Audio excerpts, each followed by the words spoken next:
ഒഴിവാക്കിയെന്ന് പറയുന്നത് കഴിഞ്ഞ അസംബ്ലി തെരഞ്ഞെടുപ്പിൽ എന്നോട് ചോദിച്ചു. വേണ്ടാന്ന് പറഞ്ഞതുകൊണ്ടാ, അന്ന് എനിക്ക് വേണ്ടാന്ന് പറഞ്ഞുകൊണ്ടാ.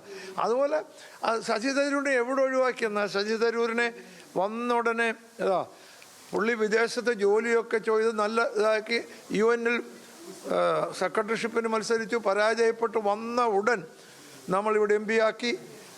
നമുക്ക് ഭരണം കിട്ടിയപ്പോൾ ഉടനെ മന്ത്രിയാക്കി. അദ്ദേഹം രാജിവെച്ചിട്ട് ഒരു കോൺട്രവേഴ്സി വന്ന് രാജിവെച്ചു. അത് കഴിഞ്ഞപ്പോൾ വീണ്ടും ഉടനെ മന്ത്രിയാക്കി. അതൊരു വലിയ ഫേവറാണ്, സാധാരണ MP മാർക്ക് കിട്ടുന്നതല്ല. രാജിവെച്ച് കഴിഞ്ഞാൽ പിന്നെ വീണ്ടും മന്ത്രിയാക്കി.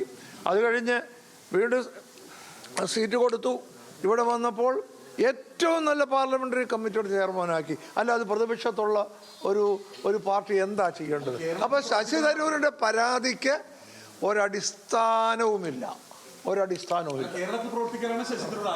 അദ്ദേഹം പ്രവർത്തിക്കട്ടെ, ആര് തടയുന്നു? ഞാൻ ചോദിക്കട്ടെ, എനിക്കൊരു സ്ഥാനവുമില്ല. ഞാനിപ്പോൾ രാഷ്ട്രീയ സമിതി അംഗമെന്നേ ഉള്ളൂ.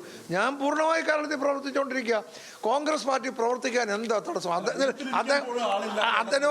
അദ്ദേഹം MP ആണ്, പ്രഗത്ഭനാണ്, നല്ല പ്രസംഗകനാണ്. അദ്ദേഹത്തിന് നേതൃത്വ ഗുണങ്ങളുള്ള ആളാണ്, ഡിപ്ലോമസി ഉണ്ട്. അദ്ദേഹത്തിന് കേരളത്തിൽ പ്രവർത്തിക്കാൻ ഒരു തടസ്സവുമില്ല. കോൺഗ്രസിന്റെ വോട്ട് മാത്രം അധികാരത്തിൽ കിട്ടില്ല, പുറമേന്നുള്ള വോട്ട് വേണം, അതിന് താൻ വോട്ട് ആകർഷിക്കാൻ പറ്റുന്ന അത് അദ്ദേഹം തന്നെയല്ല. ഞാൻ 1950 ഇടതുപക്ഷത്തിന്റെ ഞാൻ അവിടെ ഒരു നിയോജക മണ്ഡലത്തിൽ ഒരിക്കലും കോൺഗ്രസ് ജയിച്ചിട്ടില്ലാടത്ത് ഞാൻ നിന്നു. അത് കഴിഞ്ഞ് 5 പ്രാവശ്യം അവിടെ ജയിച്ചു. കാര്യം എന്താണ്? എല്ലാ സ്ഥാനാർത്ഥികൾക്കും പാർട്ടിയുടെ വോട്ട് കുറച്ച് എക്സ്ട്രാ വോട്ട് കാണും. ഏത് സ്ഥാനാർത്ഥിക്കും കാണും, അദ്ദേഹത്തിനുണ്ട്. പക്ഷെങ്കിൽ അദ്ദേഹത്തിന് കൂടുതലുണ്ടെന്ന് പറഞ്ഞാൽ കഴിഞ്ഞ തെരഞ്ഞെടുപ്പിലാണ് നമ്മൾ കണ്ടത്. അദ്ദേഹം രാജീവ് ചന്ദ്രശേഖരോട് നെക്ക് നിൽക്കുകയായിരുന്നു. അവസാനം അദ്ദേഹത്തെ ജയിപ്പിച്ചത് കടൽ തീരത്തുള്ള തീരദേശവാസികളായ ഫിഷർമെൻ, അവർ മുഴുവൻ മാധ്യമങ്ങളോട് സംസാരിച്ചത്.